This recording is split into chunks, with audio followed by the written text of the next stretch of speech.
Have you ever felt like you're fighting a battle no one else sees?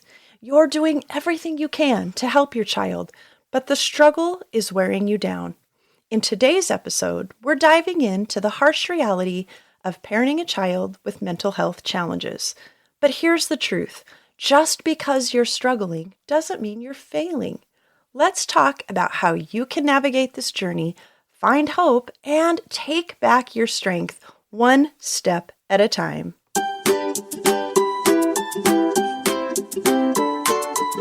Welcome to Calm Connection Parenting, where we buckle up for the emotional roller coaster of raising intense and highly sensitive kids and discover some amazing things along the way. I'm your host, Jamie Kirkbride, a mom of 7, parenting coach, professional counselor, and your guide through the wild world of meltdowns, challenging behaviors, and big emotions. If you're exhausted and overwhelmed, feeling like you're always one step away from chaos, searching for a little calm in your day, then you're in the right place. Here, you'll find practical tools and faith-based strategies to transform your family. Together, we'll laugh, we'll learn, and we'll figure out how to turn those messy meltdowns into moments of connection. Let's jump in.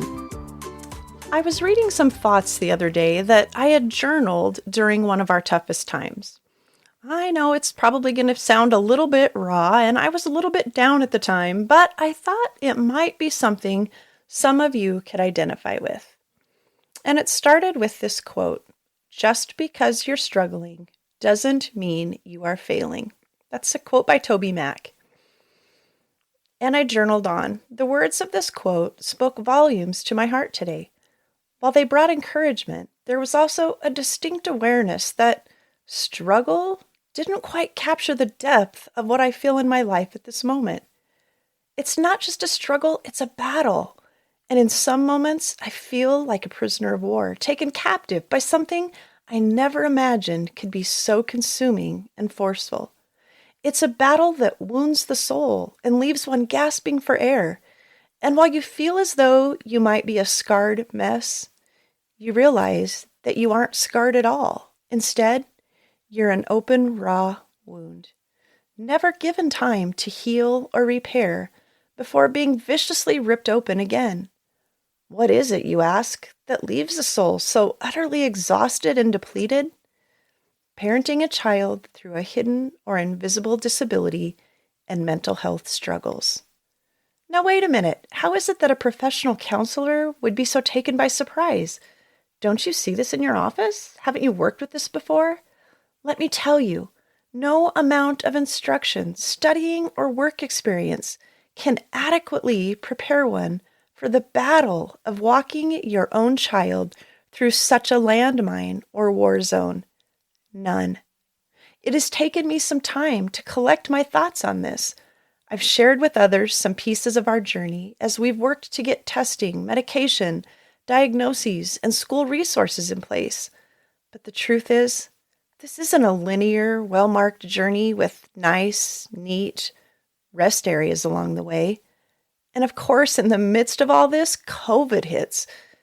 COVID felt like a giant trench that took us all in, interrupted our usual lives, and created unimaginable roadblocks along the way.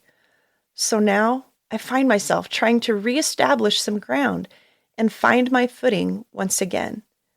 We continue now after what has been one of our hardest years. Things at school and home have been incredibly tough.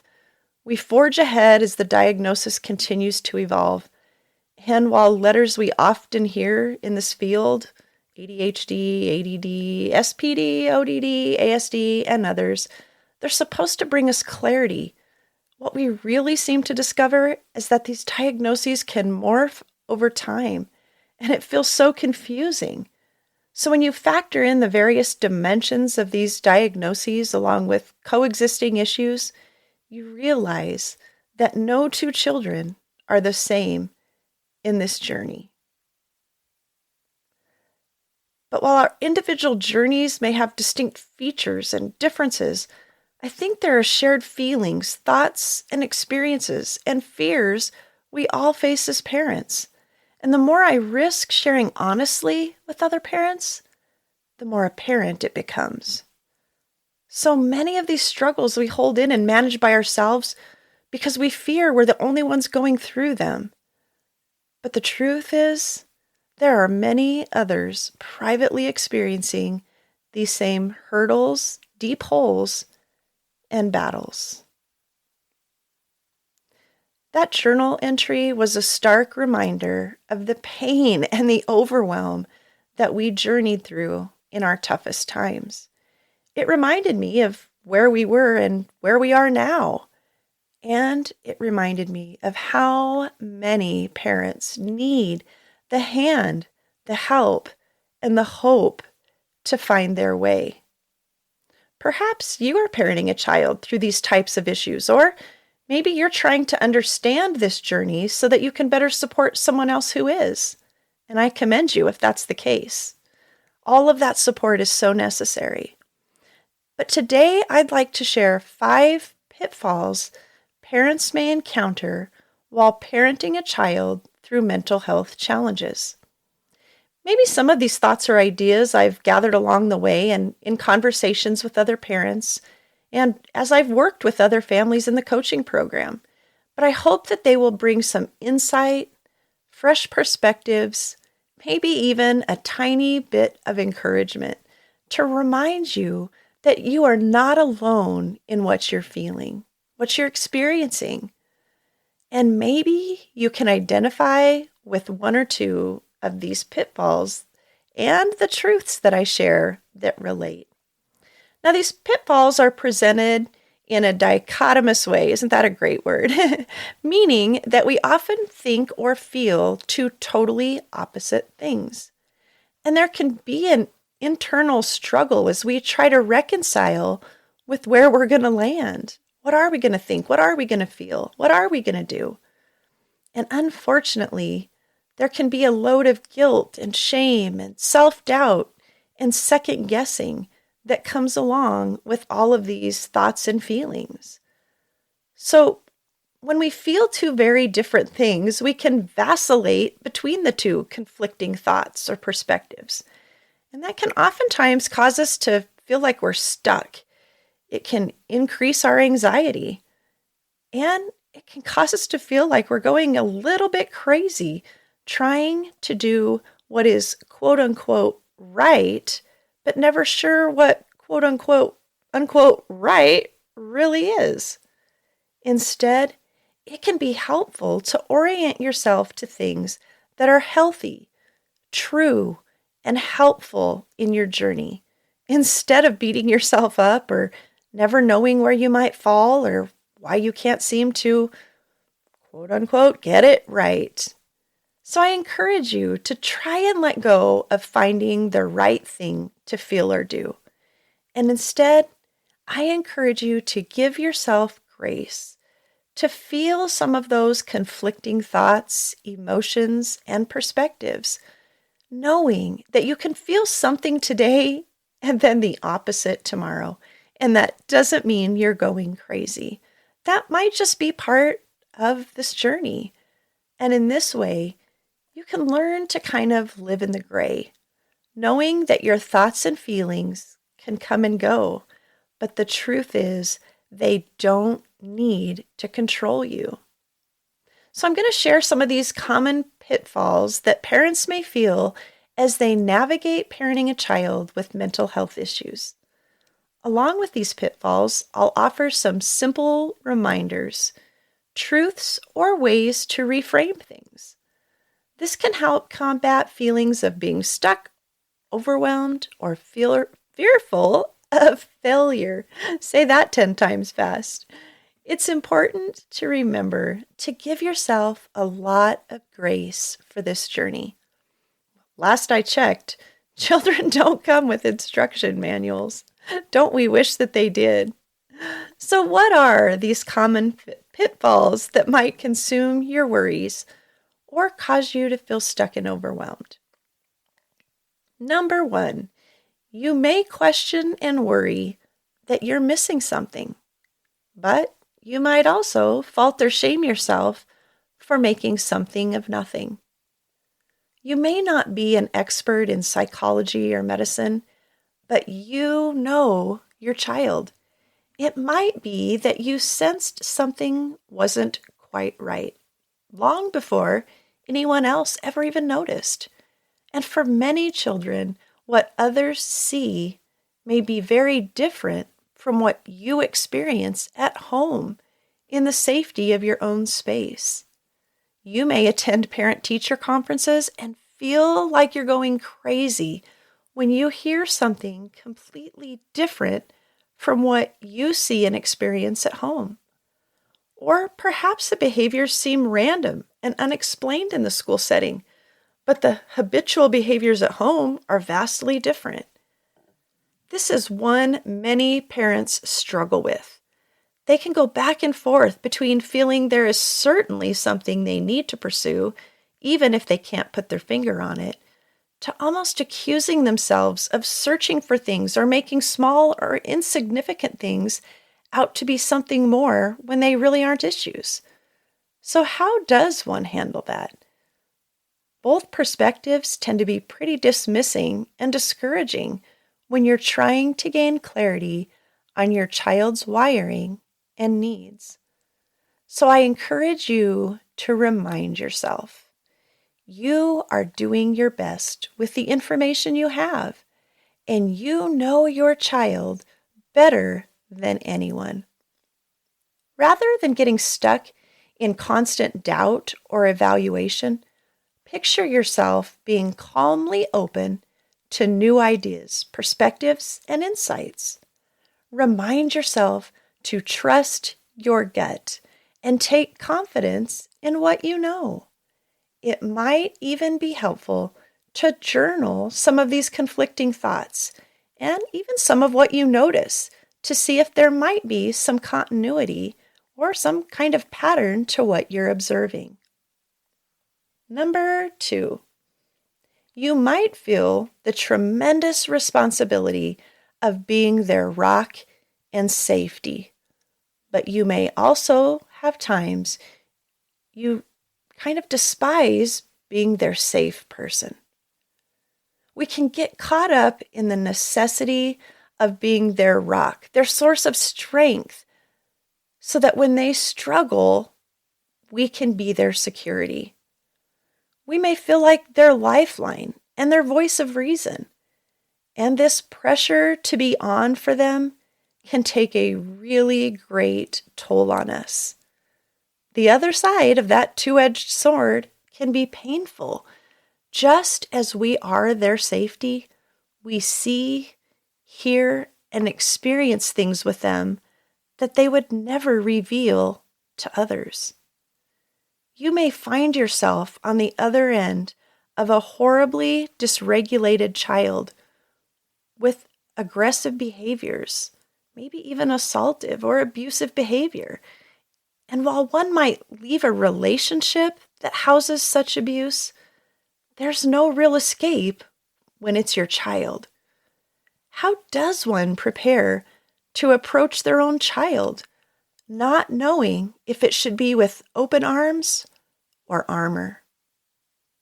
It takes a seemingly impossible level of emotional flexibility and stability, often with the weight that their life may depend on you.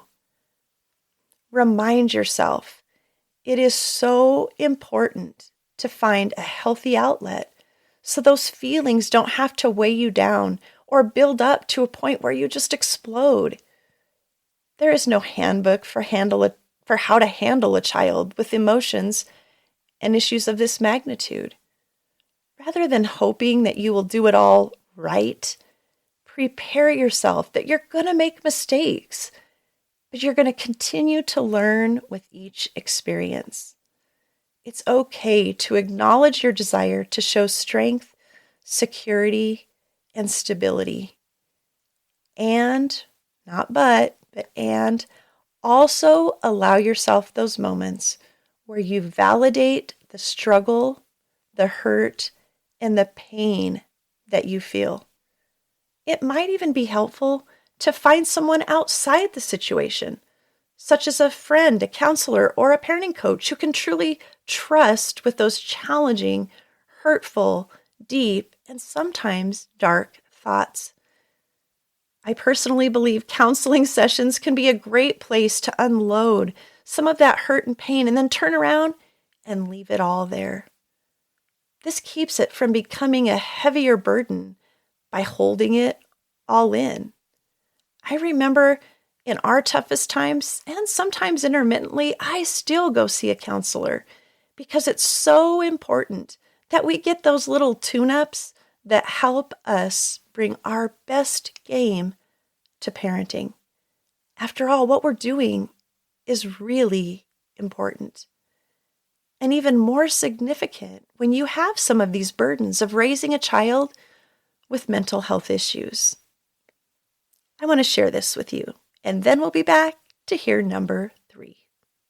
Are your child's emotions and challenging behaviors pushing you to the edge? You're not alone. From constant struggles to emotional outbursts, it's easy to feel like you're just one step away from chaos.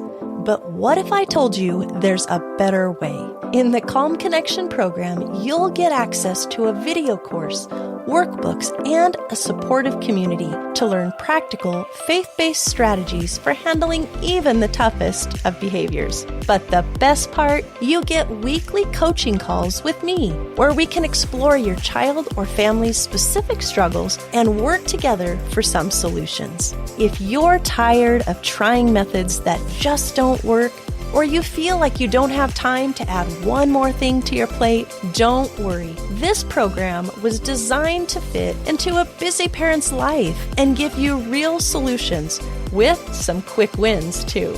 Ready to take the first step toward a calmer home? Visit calmconnectionparent.com and learn more about the Calm Connection coaching program. You've got this, and I'm here to support you.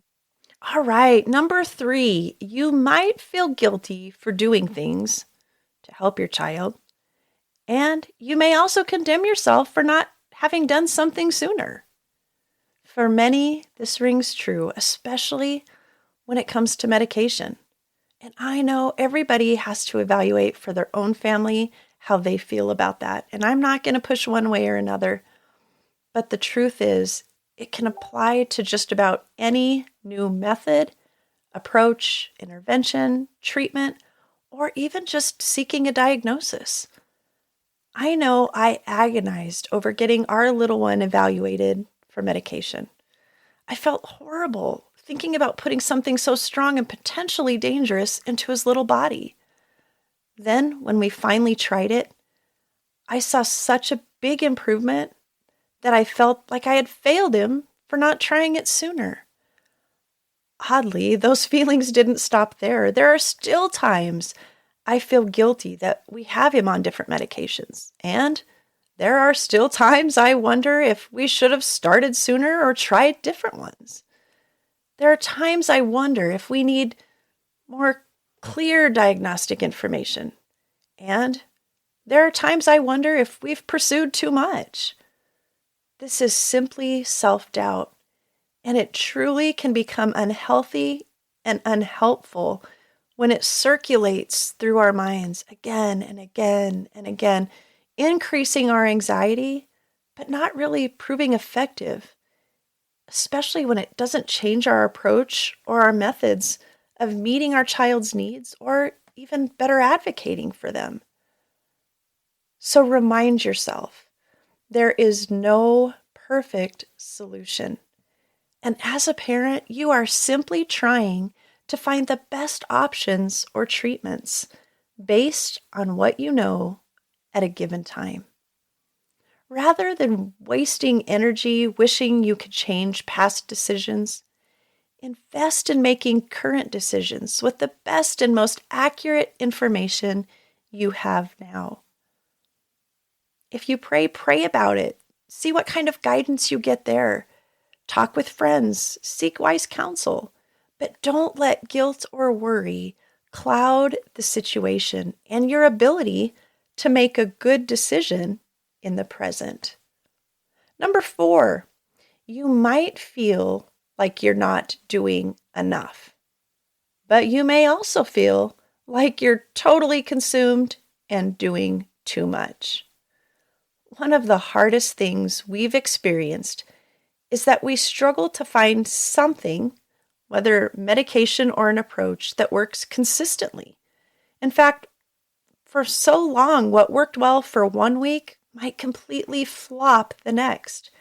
And I find myself in these endless pursuits to understand better, do better, research more, try more. And ultimately, I just tire myself even further. I could spend hours a day researching prescriptions, interventions, therapies, new modalities, making appointments, calling about medications, following up with numerous professionals, contacting teachers or schools. The list goes on. In fact, I've told my husband before that taking care of a child with mental health needs feels like a full-time job. And yet I would turn around and say, I just don't feel like I'm doing enough. There has to be something I could do that would make it all different. So it truly is a double-edged sword. From personal experience, I can tell you how important it is to find space and air away from it all. Remind yourself, you can't take care of someone else when you're running on empty. All the demands of parenting a child with mental health challenges can leave you on the verge of empty quite often. So carve out those moments where you can focus on their needs, but equally important, carve out time to focus on self-care. And finding those moments where you can breathe in the air of something that lights your passion or fuels you for the next lap of the race. In fact, you might even consider to time block it into your week. Schedule it. When you will work on your child's mental health issues, appointments, follow-ups, and yes, even if you get caught up in it, that research. But then know that outside of that time, it doesn't need to consume you. You might also time block that self-care while you're there. Number 5, you may feel the burden of holding the family together and minimizing the effects of it all. But you might also wonder if your attempts to hold it all together might actually tear you apart. This, I think, is one of the hardest aspects of caring for a child with mental health challenges. While those words sound contained and simple, they aren't. For some families, mental health issues involve very intense emotions, aggressive or even assaultive behavior, suicidal thoughts or threats, deep and dark emotions, siblings fearing what may happen to their hurting sibling, and even the use of words that other households would never dare utter. And honestly, some of those things, maybe even many of those things, you would never choose to expose your child or your other children to. It's hard for a parent to realize that the reality of your child's mental health challenges doesn't just affect that child. It impacts everyone in the home. No family can function if those emotions are always swirling around, flying around. So they lay dormant until it all breaks loose, but no one gets a warning when it will happen, and it happens quickly. And as a result, the whole family begins to live in what we call a hypervigilant mode, always on guard, ready for the threat, ready for things to fall apart or break loose. And of course, as a parent, you fear that you could ruin your other children by the trauma they live with, either by making it obvious or by minimizing the trauma that they may feel internally. So you work desperately to make life peaceful and fun, all while wondering what brews in the minds and hearts of your other children, and wondering if, in helping one, what if it is harming another? In our toughest, darkest days, we found that there were times our child or other siblings just simply needed a break from each other, from the stimulation of always being together and the conflict or the emotions that could come up. So you may need to divide and conquer.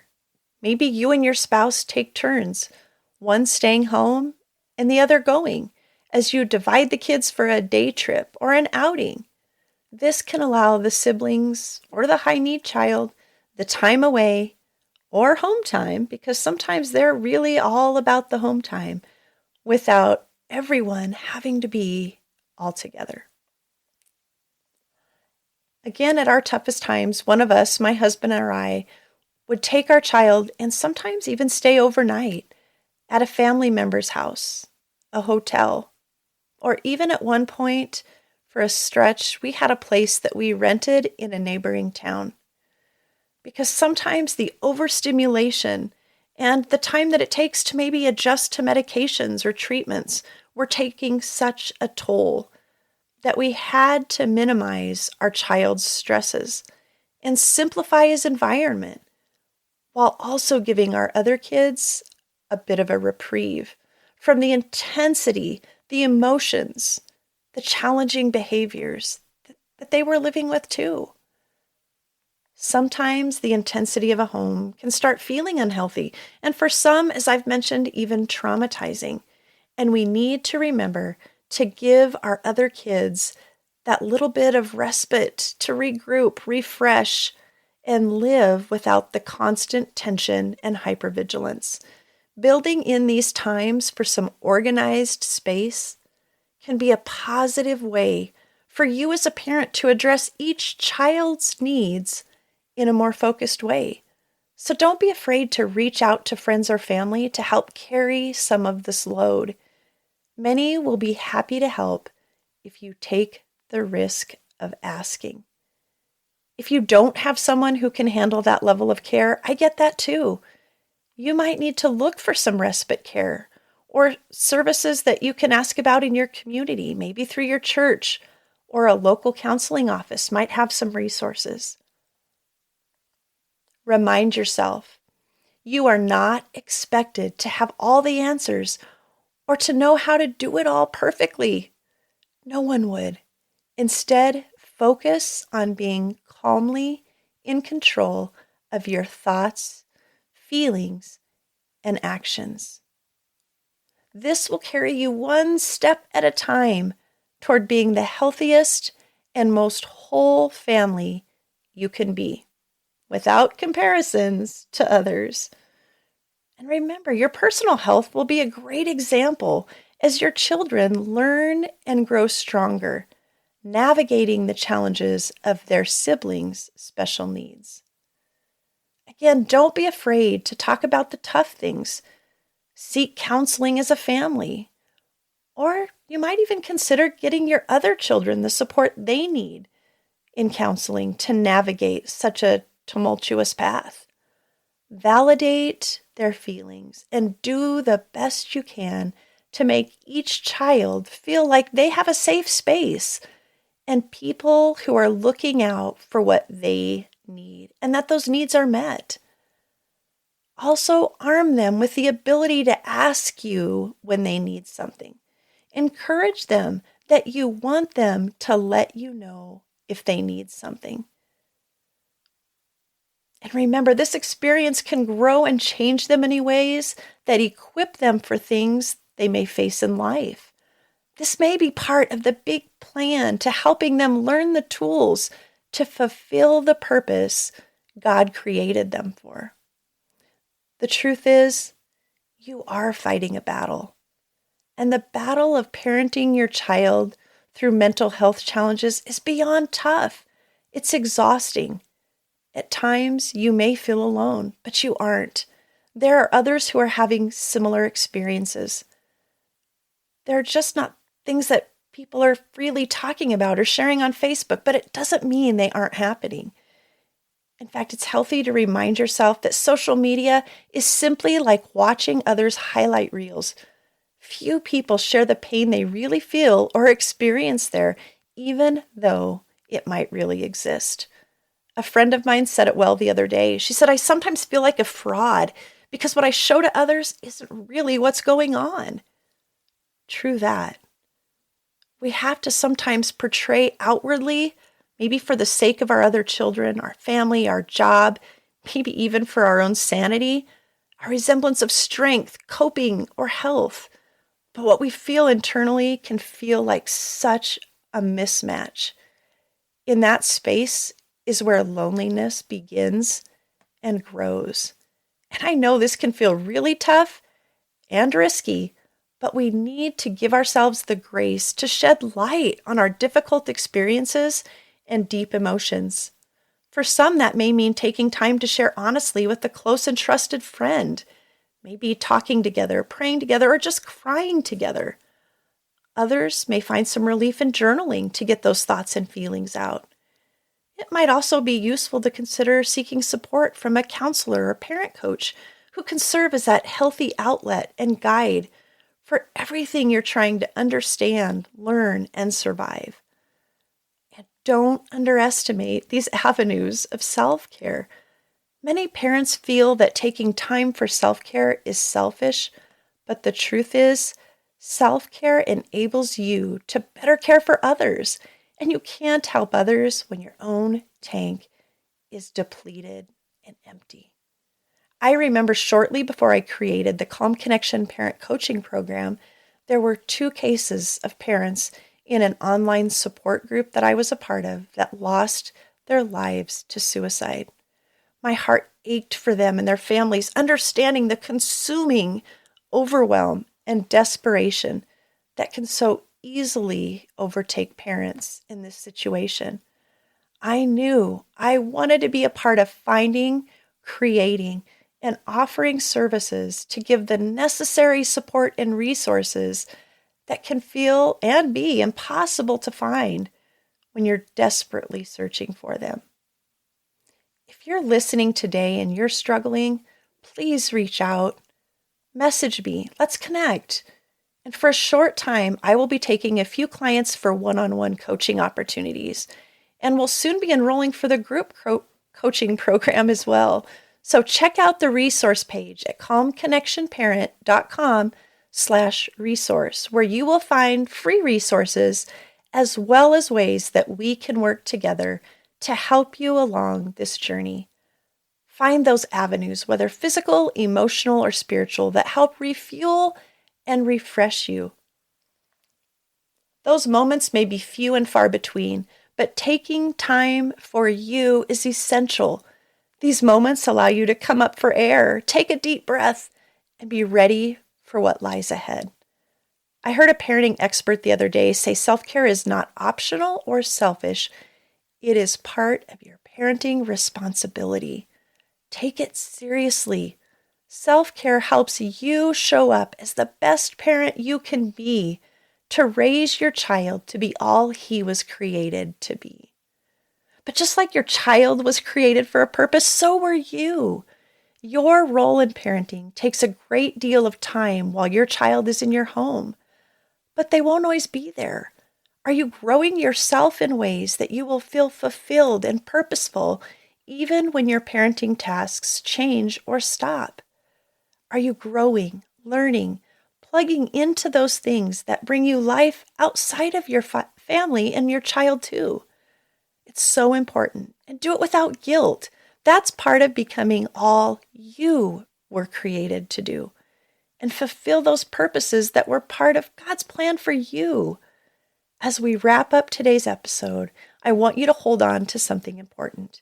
You're not alone. Parenting a child with mental health challenges can often feel like an invisible battle, one that's draining you in ways no one else might see. But let me remind you, just because you're struggling doesn't mean you're failing. This is just a tough road. The truth is, this journey isn't about getting it right every time. It's about showing up, even when you're exhausted, even when things don't go as planned. Your child's struggles are not an indication of how well you are doing.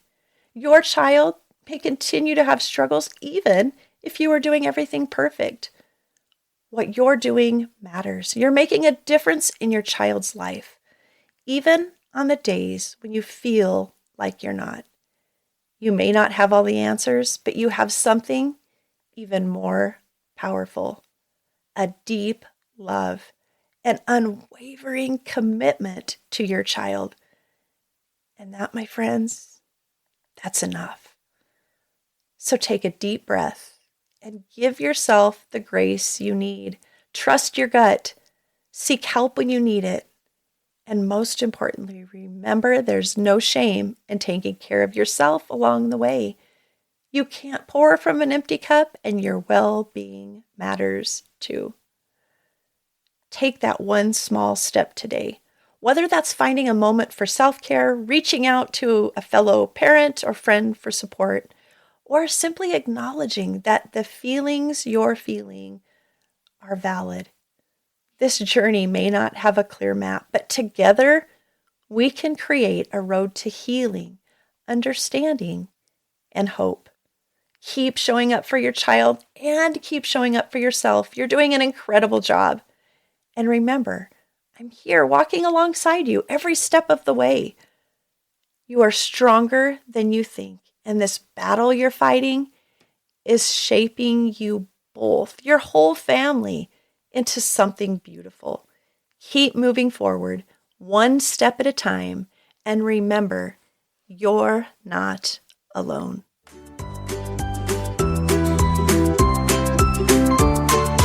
Well, that's it for today, but the journey to calm parenting doesn't stop here. If you are nodding in agreement, laughing, or maybe even crying, don't worry, we've all been there. Make sure to share this podcast with a friend who might need it too. Don't forget to connect with us at parentingwithpersonality.com or join our Parenting with Personality Facebook group. I'd love to support you there. And until next time, you've got this. Just keep calm and parent on.